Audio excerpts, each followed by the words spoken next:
Thank you for watching another episode of the Boat Geeks podcast. If you enjoyed it, please click on the subscribe button below and click on the bell notification so you'll be notified when new episodes drop. And if you like it, click on the thumbs up and leave us a comment. We'd love to hear from you. And we ended up doing it. Like, we basically found it, it was like finding a needle in a haystack. Yeah, my God. 3 times in a row.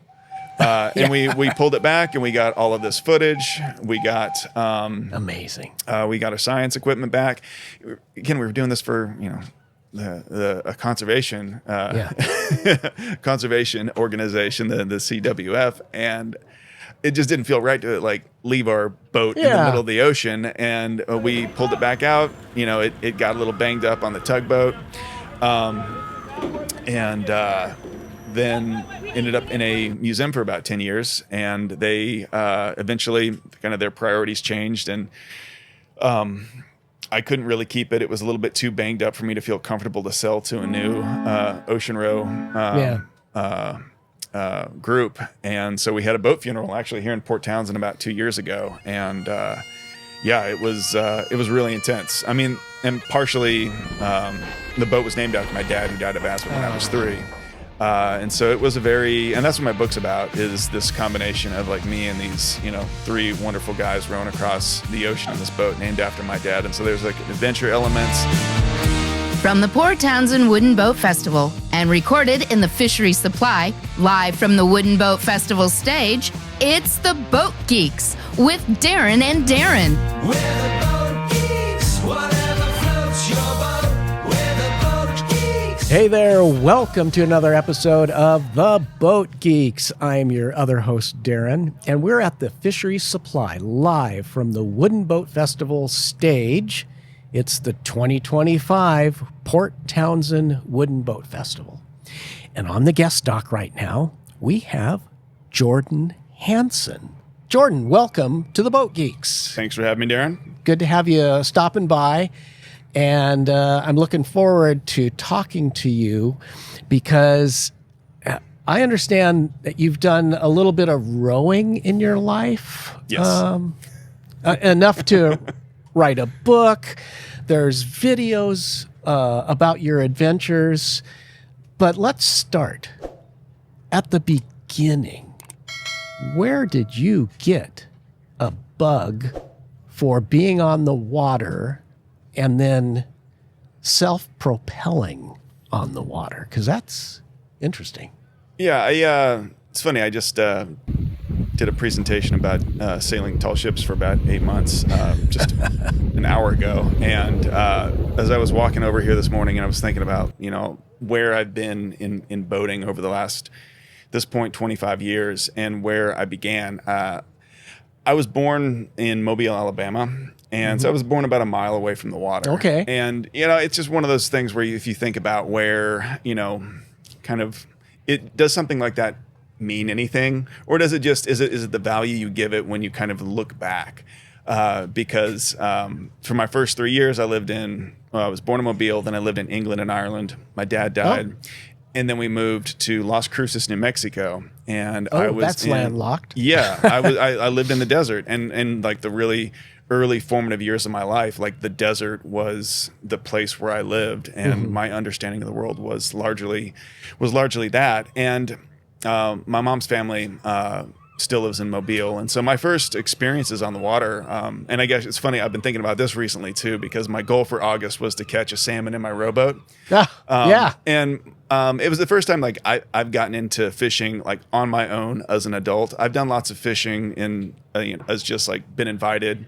And my first experiences on the water, I remember with my grandpa when I was 3 years old, driving his El Camino down to some river in Mobile, and getting next to an old paddle steamer and casting a line in the water. And that's a memory I got from when I was 3. Yeah. And so it's been funny this last month, revisiting those types of memories as I've been, casting just outside of Meadow Point in Seattle, where I live. And it's been successful. I've got 17 pinks and 1 silver. I can't say I figured it out, but I've definitely met my goal of catching a salmon in a rowboat in August. But in terms of how I got started, being on the water is something that I think, it still kind of feels very magical to me, having that experience of growing up in the desert. And when I was there, I got into swimming. So that was my first, I knew how to swim since I was younger. But I just taken lessons. But I raced swimming in high school, and I got sick of the chlorine. So when I went to college, I was thinking about the swim team, but then I saw the rowing team, and I was like, I always kind of wanted to get back onto boats. And other things, like my grandfather lived in a bunch of places all over the world, and he really liked ships, and so he had a lot of ship books. He had a lot of some furniture that was like made of portholes and other shippy type things in his place in New Mexico, and paintings of ship battles and like that kind of vibe, again in the desert. And so it was always floating around the back of my head. And when I had this opportunity to row, it sounded interesting. But then when I picked up an oar and I started to pull, like, I just loved it. I absolutely adored rowing pretty much from the get-go. The moment I had an oar in my hand, and it was this first sport that I tried that I felt like I had any kind of natural talent. And so raced at university all 4 years, became team captain. And I was good enough to kind of entertain the idea of training afterwards to see just how far I could take it. And I was just starting down that path post-collegiately when I saw this poster advertising this race across the ocean. And in my head, I was thinking, as I was learning more about what it was going to take to train, it was like, well, I'm training for this one thing, this 2,000-meter race, and it could take me like 10 years to get there. And it was just like the focusing on one thing. Yeah. And I think I like doing a lot of different things. I'm just curious, and I want to learn a lot of different things. And I saw this challenge, and I was like, how the hell do you even begin to put something like that together? Like, it's obviously a lot of rowing, but it's obviously a lot of other things. Yeah. And that was what was really interesting to me. And I love this idea of the high adventure behind that. And so... And this was the Atlantic, right? Yeah, this is the first rowing across the Atlantic. Yeah, and so I had no prior ocean experience. The rowing I'd done was on flat water. If you're a flat water rower, like a rough day on the water is, like maybe like 8 knots of wind, and you're like, oh wow, it's getting really salty out there. It's not a putting green anymore. Yeah, exactly. So this was I kept asking my friends, and they kept saying yes. And we spent the next 18 months preparing, like just figuring out how to do this. And it was really wonderful. I'd always been attracted to Seattle, and I ended up there. And we just kind of dove headfirst into this maritime community and just got so many really wonderful mentors. And we'd show up, and I think people saw that we were determined and that we were going to do it. But we were also like, hey, we don't know everything that we need to know. And I think we approached with a level of humility that I think was a good combination. Yeah. That where people saw that we were willing to take instruction. And then we were willing to, and also beat our heads against the wall in order to figure this thing out. And so, I mean, I remember working in the boatyard. We got a lot of help from Emerald Harbor Marine, and we'd be in the boatyard till like 2 a.m. The next day, these guys would be like, well, you did that wrong. So, all right, here we go. Okay. Let's. I mean, this is the way. Again. This is the way to learn. Yeah, yeah. But I think there was a level of earnestness with which we approached it, and now that I think, like 18 months at the time is a massive project. Yeah, that's a commitment. But now I look back, and it's the second row ended up taking 4 years, and that was because everybody was in a different spot in their life, and so it was. And that one ended up, it ended up being a completely different adventure. The first one was a race across the North Atlantic. We raced against 3 other boats from England. We won. We got a Guinness World Record. Congratulations. We starved out there. We didn't bring enough food. Oh my gosh. We were in a tropical storm that was right on the edge of a Category 1 hurricane. But then the second one, it was doing it with some new guys, and then some of the older guys as well. Just a new kind of combination of a team. And my buddy Greg ended up being the shore master for the second row. But that one, we just weren't really as attracted to the idea of a race. We were one of the guys was a Canadian gold medalist named Adam Creek, and we were just kind of thinking about the idea of doing another race, and it was kind of both, like him coming from like this flat water racing category, and then coming from doing this this ocean rowing race, and kind of knowing what that was going to take, and almost like what it was, how it was going to really color the experience. And we were kind of examining like what do we really want out of this. Like a race is like a known value. Like people race things, like that's something that humans do. Like we get that. It's just one 4-letter word. It's a race. You get it. So we wanted to figure out, well, what's something where we can go do this, and we, and something that really like means a little bit more.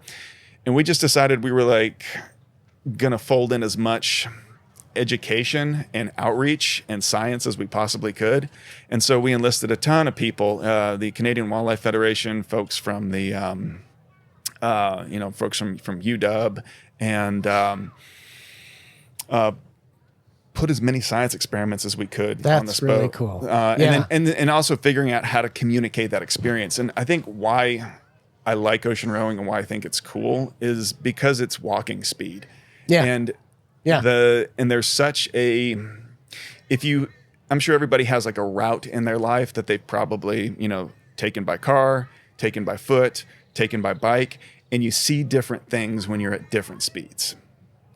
And an ocean rowboat is this, besides like having your face in the water, it's just this level of intimacy with the ocean, and like the detail of like connection. When the wind just starts to ripple the water, and you can start to see that on this very, it feels on an almost microscopic level to see the critters that are floating on the surface of the water that you can't see when you're going, 5 knots. Yeah. But you can see when you're going, 1.5 to 2.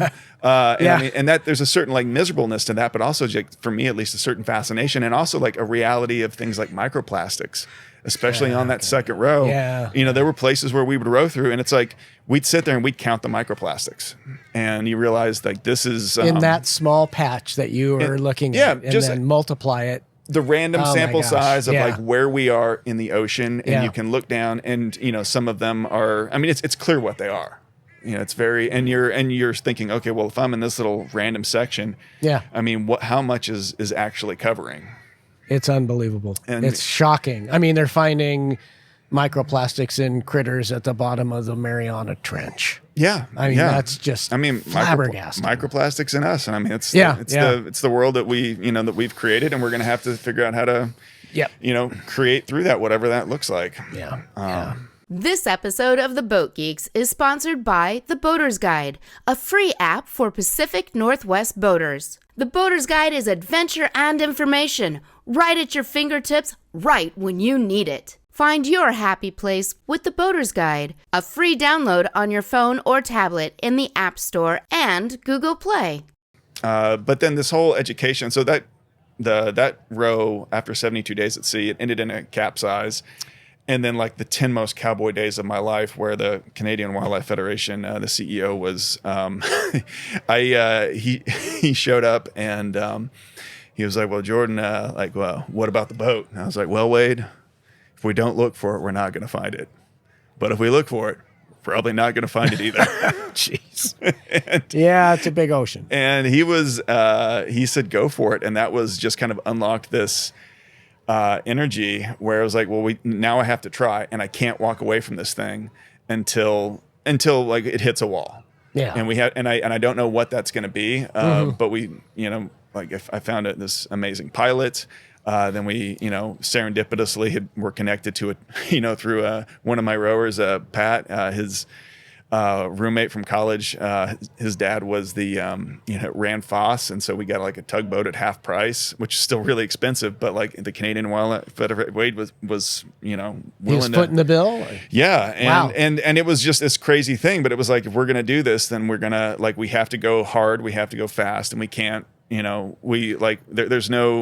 There's a lot of snap decisions, and we ended up doing it. Like, we basically found it, it was like finding a needle in a haystack. Yeah. My God. 3 times in a row. And we pulled it back, and we got all of this footage. We got, amazing. We got our science equipment back. Again, we were doing this for, a conservation, conservation organization, the CWF. And it just didn't feel right to like leave our boat in the middle of the ocean. And we pulled it back out. You know, it got a little banged up on the tugboat.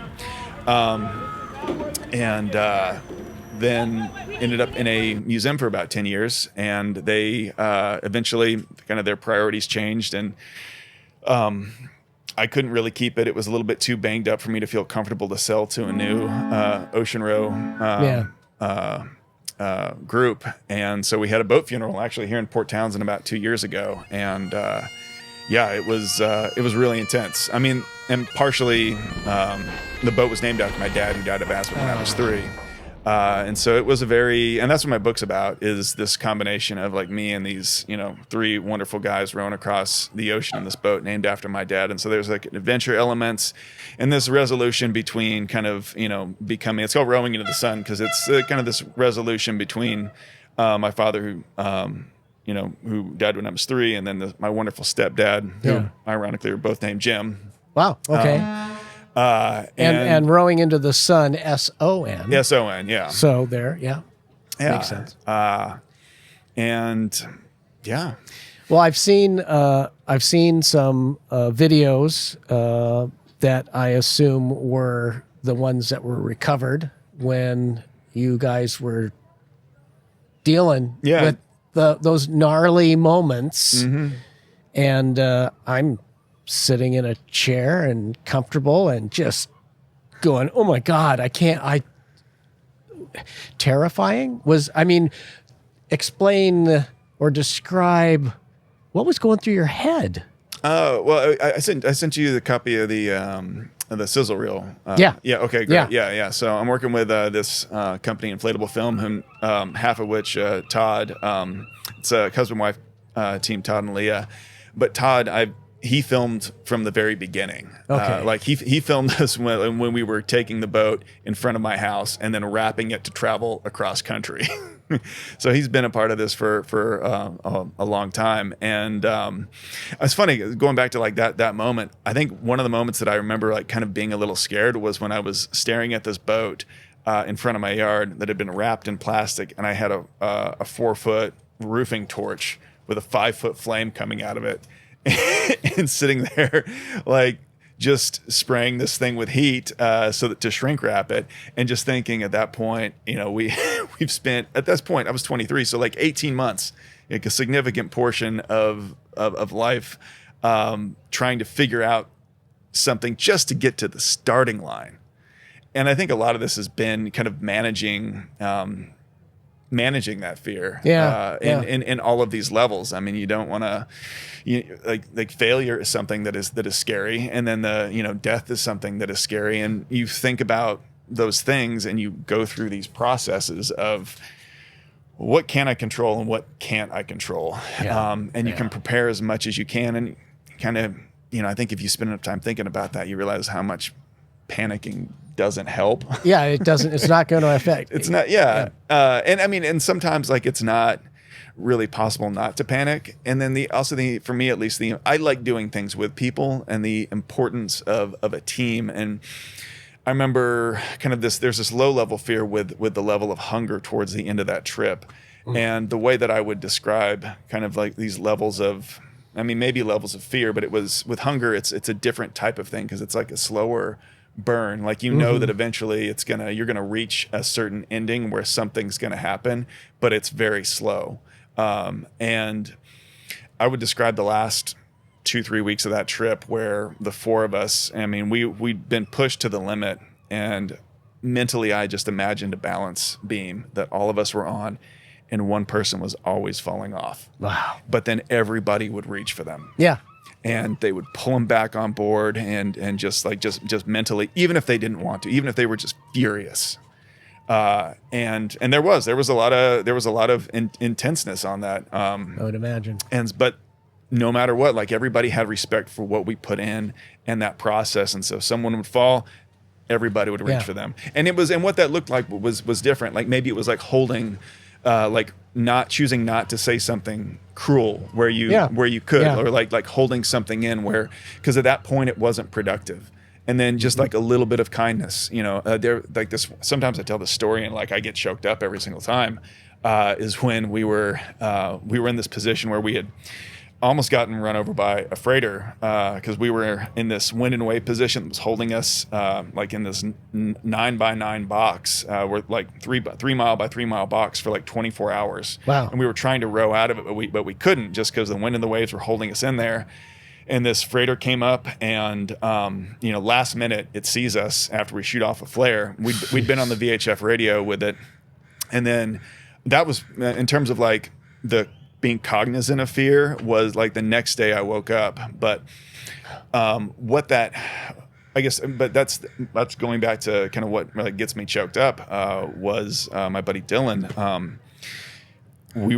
After we did that, we'd basically been rowing on a treadmill for the 24 hours, and after that we were like, well, we can't make any progress in what's going on, and this intense thing just happened and we're processing it. So we put out the sea anchor, and Dylan lets all of us sleep for like 4 hours. And I mean, at that point, the most we'd slept was 90 minutes, and this was like this critical thing. And he sat there in his dry suit wrapped up in a tarp and doing crossword puzzles and giving us that extra sleep. And I mean, it's just, and so I got up in the morning and I realized what he did, and I almost hated him for it because he was so strong. And it was like, I wanted to be that strong for everybody else. But, like people just taking like what they can. Yeah. And being like respecting a part of that process was pretty spectacular. Wow. The needs of the many outweigh the needs of the few. Yeah, I mean, and nowhere is that just more like line in the sand than on a boat. Yeah, in the middle of the ocean. Yeah. And you've only got each other. Yeah. Wow. Yeah. And so I did those ocean rows, and we created this adventure education organization. We decided to kind of continue with that. And the whole idea was like, we wanted to take these experiences and get them into the classroom. And we wanted to, do, what we, I guess, real science. And like how we would define that is like collecting science with the intention that it's going to become a published paper. Okay. And so after the second ocean row and the capsize and the recovery, Greg and I had done this really incredible circumnavigation of the Olympic Peninsula, which is its own awesome little thing that I don't have time to get into that as well. But because of that, there was like, we kind of had, it was very much like a Tom and Huck kind of vibe. So we'd been thinking about the Mississippi River, and the beautiful thing about that is that like it's high adventure, but it's also high adventure that is both in the middle of like all of these places and then in the middle of nowhere. Yeah, in and out. And so you can visit like these tiny little towns and visit these schools and these communities, and then you're in Minneapolis, you're in St. Louis, you're in New Orleans, and like you wake up one day and you're sleeping on a sandbar, and then like midday you're in a classroom talking to these students, and then you're back out on the water getting a few more miles before you go to bed, and you find a little spot and armadillos are wandering through your camp. It's this really awesome. Did that ever become normal, or were you always there going, I can't believe just 2 hours ago we were here and now we're here? Or I mean, I think it was, you kind of, it always, to me at least, it always felt special. But it was, it was, you do kind of get into like, it's stuff like traveling like this is like, there's a level of hardness and a level of, it just process. And so you can get used to it, but then you get like a wonderful sunrise. And you just have like, you meet someone, and that's the kind of the cool thing about like telling a story. Like I used to do these little tours around, Seattle, and I have in the boat that I took down the Mississippi River, a little rowboat named Clarabelle, and people would ask me like what my favorite row is, and it's this row from this boat ramp that's a mile away from my house into Union Bay. And my boat is this perfect little platform to put a few people in the back. And I always thought like, well, I'm going to be doing this thing a lot. I've never really gotten tired of it because I go out there and it's always a little bit different. It's always special. And then sharing that with people, they see it for the first time. And you're like, yeah, this is really cool. And just these kind of, but I'm always curious I want to see new things as well. But I like kind of going over things again and again as well. And then a new version of that kind of popped up during COVID. Roaming's obviously my thing. Yeah. And I so that's kind of a place where I go to seek peace. And I mean, I still just go out and row by myself. This particular time when people were taking COVID like seriously for the first time, I went out and rowed at out in Golden Gardens, and I could see people in like pairs or like one person, and I could just feel this kind of this scared, sad vibe. Yeah. And I was rowing along. It was March, and the sun was going down, and it was just the kind of rowing that like up in Washington, if you have like a wool sweater on, it's just like perfect. Yeah. And then this music starts lilting across the water. And I turn around, and there's a man, this grizzled man with a big beard and a tiny boat with a saxophone almost as big as he is, just playing like he doesn't have any care in the world. And I saw that, and I was like, I need to make more of that. And so this tiny boat session began, and I started reaching out to all my friends that were in the boating world that played music. And I was like, I know the world's coming to an end, but... Right. Do you have a song in your heart that you would like to play on a tiny boat? On a tiny And so no one got back to me for like a week and a half. And then suddenly over a weekend, I filmed 11 artists in 11 different places. And I got 44 songs. And I was like, I guess this is Tiny Boat Session.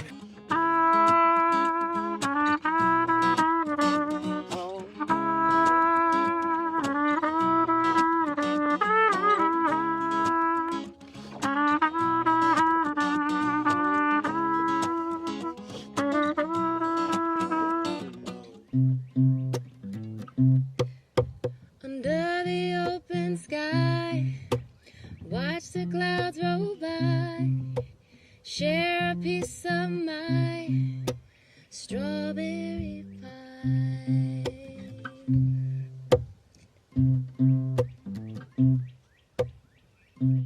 And like it's evolved over the last 5 years, and I'm bringing it to a close so I can focus on raising money for this movie that talks about the 10 years of O.A.R Northwest, which was all the adventure education rowing. Yeah. But it's been this wonderful 5 years of just meeting all of these incredibly talented musicians, and then taking out into beautiful places like here in Port Townsend. Like I did 4 of them right out here for I think season 2. And now I'm on season 8, and that's over 200 artists. And I've been in all kinds of water, all over the country. And it's been a really special thing. We'll put the links right here on the screen and in the show notes. Lisa and I, and Axel was only 2 years old, and it's one of our favorite memories up in Watmow Bay. Mm-hmm. And we're anchored with friends, and after dinner we get in the rowboat just to go around, and all of a sudden, there's that cliff in Watmow. Mm-hmm. There's a guy standing on the foredeck of a sailboat, and he had to be a concert violinist, and he plays some classical I'm getting goosebumps the Tiny Boat concert series. I mean, you've got to check it out. And when you're there in person, and it's impromptu, like your saxophone guy. Yeah.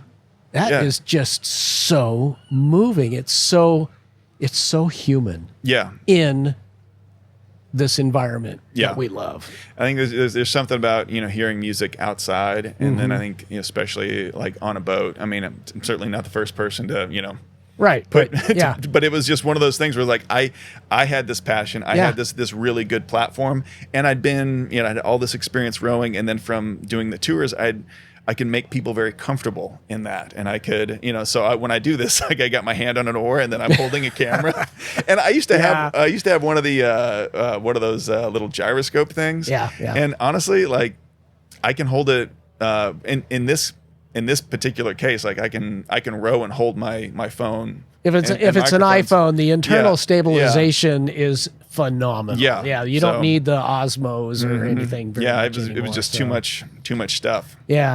So, but you talk about that even the majority of recreational boaters probably have never experienced that moment where somebody's playing music on the water. I mean, there's concerts, they have festivals and so forth, but just that one-on-one element. Yeah. Well, and that's hard to beat. And it's been really fun to kind of do that. And then because random people will kind of come across this, and I just think like from their perspective, when they're just kind of come around a corner and here's this, Yeah. here's a boat with some blankets and some pillows and a talented artist and playing music in the middle of lily pads.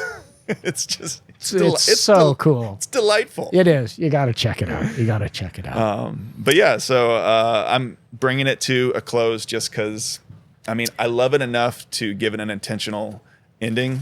Okay. And right now, my focus is to raise money for this movie, Chasing Ithaca, which follows the 10 years of O.A.R Northwest, and that whole arc all the way up to the end of destroying the boat. Yeah. Yeah, and We can, with your permission, yeah, we can show the trailer. I'll need to double check with the film company. Yeah, just like kind of how see if there's like a brief version of that, because right now if you sign up, you can, if you go to ChasingIthacaMovie.com and you sign up, then you'll be able to go see the you can get a password and you'll see the trailer. But I think for now, until we get I'm figuring out this movie thing as well, and so kind of trusting them to with that process. And I think at this point, until we have enough funding to get a realistic date, then it's we're kind of keeping things on a level of password that makes protected. Total sense. But based on your track record of setting your mind to something, yeah, it'll happen. Like, let's hope so. It's gonna happen. It will. It just depends on just the timing. Yeah, And yeah. And it's funny to be I love telling stories, but it's also I spent 8 months on tall ships, and it's like now I got another like real bee under my bonnet to do that. And it's like there's a certain I was really I was describing it today at the presentation and got at the kind of the enthusiasm of a convert. And and I just borders on evangelical. Right?